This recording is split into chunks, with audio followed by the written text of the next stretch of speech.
Good morning and welcome to the discussion of Fundamentals of English Language and Literature Teaching, which is paper number 10 of semester 3, MA English Part 2. We are in the middle of Unit 3, which deals with approaches and methods of teaching language.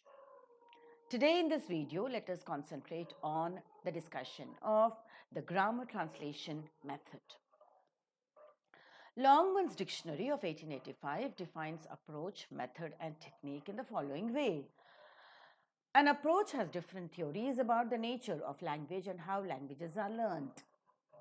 A method implies different ways of teaching a language, and a technique centers around the classroom activities with respect to the methods that are employed.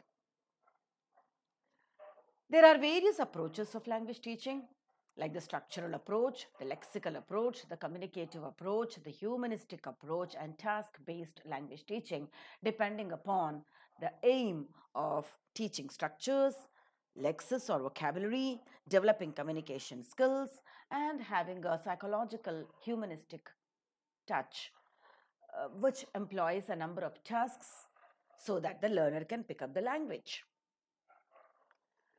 The methods of teaching are essentially four in number, starting with grammar translation method, the direct method, Dr. West's new method, and audiolingual method. In this video, we shall be talking about the grammar translation method, which is one of the most ancient of all the methods. It is also called as traditional method or classical method or the Prussian method, as the Americans say. Began in Germany, and Johann Christian Fick, 1763 to 1821, has come out with the first grammar translation text, which is titled as a practical course in English for Germans. The grammar translation method is probably one of the earliest known methods of teaching a foreign language. The history of grammar translation method dates back to the times when Latin and Greek were taught to the Europeans. That's why it is called as the traditional or the classical method. Grammar translation method, as its name suggests, believes in teaching grammar and the translation. Grammar is given utmost importance in this method. Proponents of this method believed that grammar is the soul of language and learning grammar is to be the essential feature for learning any language. However, it is seen that grammar translation method, which is typically called as GTM, lacks the concrete theoretical foundation. It has been severely criticized by many linguists and language teachings experts. M.L. Tikku, the very famous linguist from India, says that it has its support in long use rather than as a defensible theory of language learning. Through grammar translation method, one can pick up some basic elements of grammar and vocabulary. Though it has been in use for teaching a foreign language since ancient times, it is believed that it originated in Germany in the last decade of the 18th century. As there are no written records of GTM being used as a method for language teaching, people believed that its actual origin is in Germany. The chief exponents of this method are German scholars like J. Seidenstucker, Karl Plotz, H. S. Ohlendorf, and J. Meidinger. The theory of the grammar translation method can be discussed, where the people criticize the grammar translation method by saying that it lacks the concrete theoretical base, psychological beliefs underlying GTM and its theoretical background, but still the theoretical beliefs of grammar translation method can be summarized as the following. Number one, classical languages with their intricate system of grammar were applicable and were capable for training human faculties, including the memory of the individual. Number two, learning classical languages is a truly liberal education. Number three, teaching and learning primarily aims at reading full texts and not to communicating orally in everyday situations. So, grammar translation method believes that teaching of grammar can lead to the language acquisition, and the aim of teaching and learning is to facilitate reading. The ultimate aim behind Learning a foreign language is to read and understand the texts written in the target language and to translate them into mother tongue rather than creatively use the language in everyday situations. The principles of the grammar translation method could be based on the belief that translation is the best way to interpret and understand foreign phraseology, and the best way of learning structures is to compare and contrast them with their mother tongue equivalents. Menon and Patel sum up the principles of grammar translation method as number 1, translation interprets foreign phraseology in the best manner. Number 2, in the process of interpretation of foreign phraseology is assimilated automatically. Number 3, the structure of a foreign language is best learned when compared and contrasted with the mother tongue of the learner. So, in practice, the method has the detailed and systematic study of grammar of the target language is observed as a practice of the grammar translation method, application of grammar rules in the process of translation, using translation as an important and major classroom exercise, teaching meanings with the help of mother tongue equivalents. As memorizing is thought to be the best way to learn the vocabulary, a lot of memorizing is done rigorously and continuously. The focus is on writing and reading, but less emphasis is on listening and speaking in this method. Most of the classroom exercises are teacher centric, and the student remains a passive recipient. A lot of emphasis on accuracy is observed and that is the reason why one observes that a severe criticism is being made on the students while they commit mistakes. Extensive use of mother tongue. First language is maintained as the reference system in the acquisition of the second language. The prescribed texts and exercises are given tremendous importance, and there is no scope for any creativity of the teacher in the classroom. Any innovations that could be made in the classroom deliberations. Almost no attention is given at all for the communication skills of the learner and the pronunciation aspects of the language. If one observes a typical syllabus of the grammar translation method, it is A.G. Ollendorff who has come out with a GTM syllabus. A typical grammar translation syllabus has 8 to 10 prose lessons, 8 to 10 poems. A non-detailed text, usually the abridged edition, is prescribed with little emphasis on composition and translation. Much emphasis is observed in the teaching of the grammar of the target language, giving due importance to the parts of speech, conjugation of verbs, parsing tasks, analysis of sentences, transformation of sentences, and written work in a grammar translation syllabus. The syllabus is completely grammar based on Latin model. The texts were extracts of literary texts, more intellectual than linguistic. Understand the grammar in traditional terms, in a prescriptive way, giving importance to the teaching of the rules of the grammar and memorization. One aims at acquiring a wide variety of literary vocabulary of second language by comparing it and contrasting it with the vocabulary of the target language.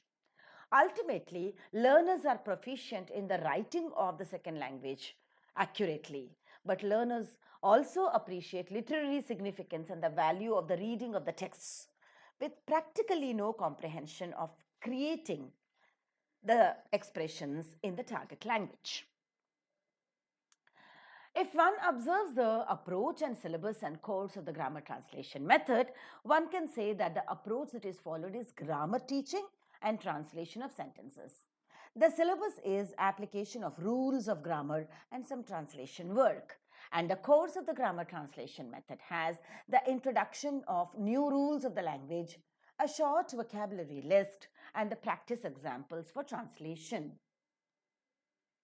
The techniques that are employed in grammar translation method is learners answer comprehensible questions that are asked by the teacher, followed by a comprehension passage. The word formations, synonyms, and antonyms are taught using the translation method, and they are memorized by the students. The grammar rules are taught in the prescriptive way. Rules with examples are introduced in the classroom and they are supposed to be memorized by the students. Fill in the blanks with articles, prepositions, and tenses would be the typical exercises in the classroom.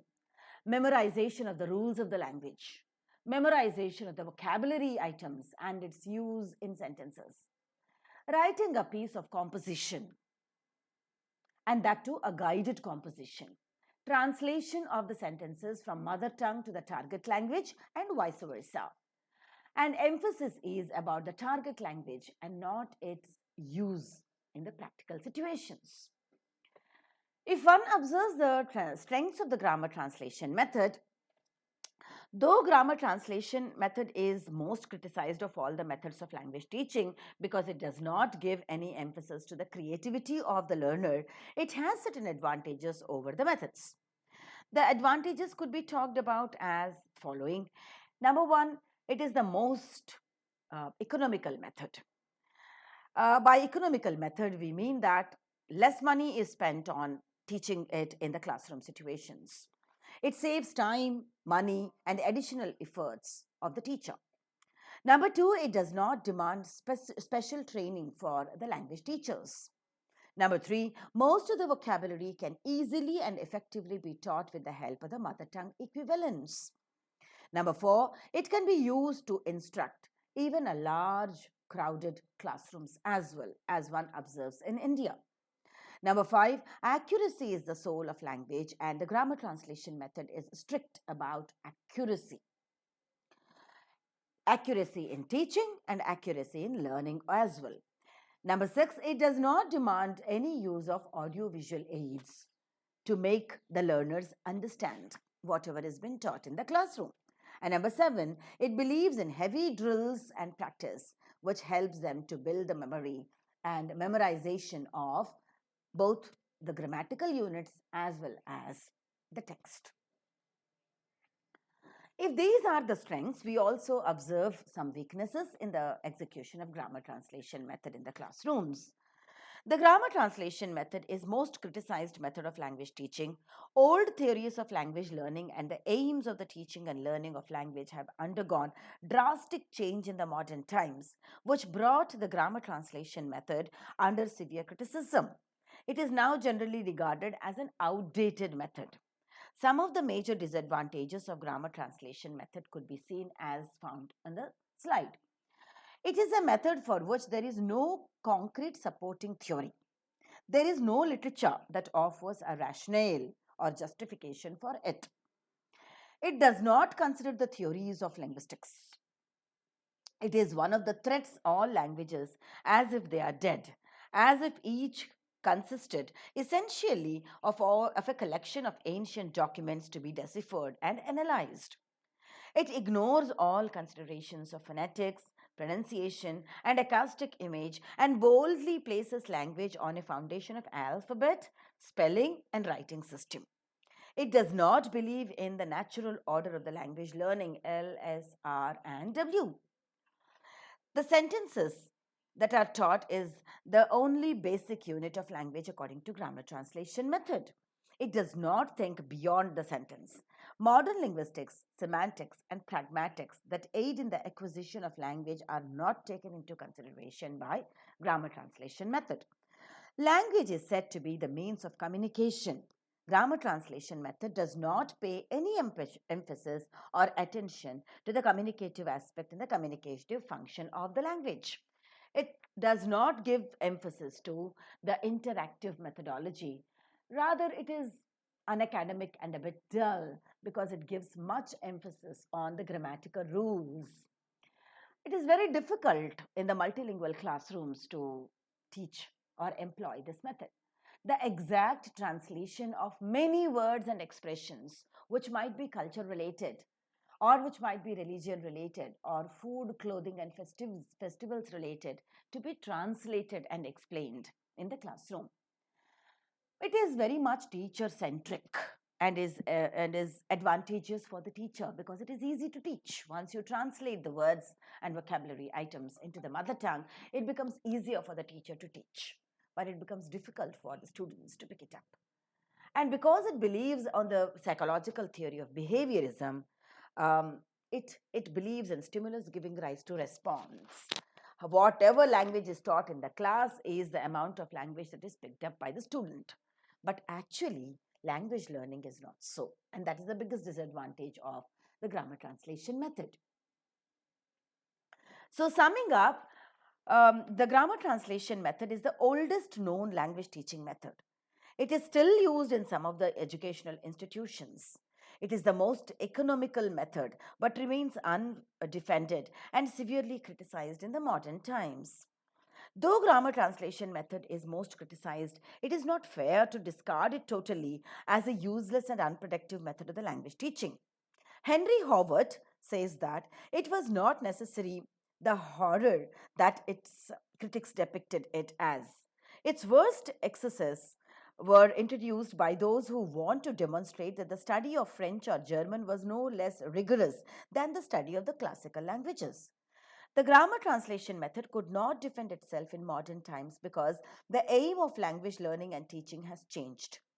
It has shifted from the grammar learning to the communicative methodology. The communication is given more emphasis. And so, Richard and Rogers write, although grammar translation method often creates frustration for students, it makes a few demands on the teachers. It still is used in situations where understanding literary texts is the primary focus of foreign language study, and there is little need for a special knowledge of the language. The grammar translation method gradually came to decline because of the stiff opposition. As a reaction of grammar translation method, we find the next method, that is the direct method of language teaching, evolved. Thank you very much for being a part of the presentation which discussed the grammar translation method, its theory, its principles, the syllabus that is used, its advantages and disadvantages. Bye for now and stay tuned for the next videos.